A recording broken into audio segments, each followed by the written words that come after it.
Selektor Aci Ferjanič, danes za vami je tretja tekma, poraz proti Nizozemkam. Kako ste sicer zadovoljni s predstavo vaših varovank? No, jaz sem na današnji tekmi zelo zadovoljen s puncem. Rastemo, naloge izpolnjujejo čedalje bolj, tako da če se nam ne prikradli nekaj par večjih napak, bi mogoče lahko še potegnili še bolj ugoden rezultat.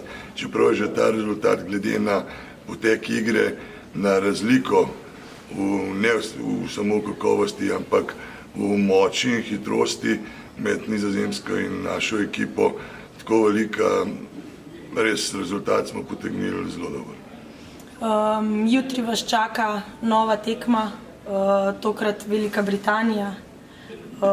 Misli se bodo počasi usmerile proti tej tekmi? Ja, že danes popoldne začnemo pripravljati načrt in taktiko, kako bi se zoperstavili Britankam. Vemo, da Britanke so pa izredno agresivne, tudi mogoče malo žlehtne momente, tako da upam, da bojo punce se zapomnile še kaj iz te današnje tekme, bomo odpravili še kakšno napako in da se ne bojo strašile te, bom rekel, vihrave in na momente grobe igre Angležev.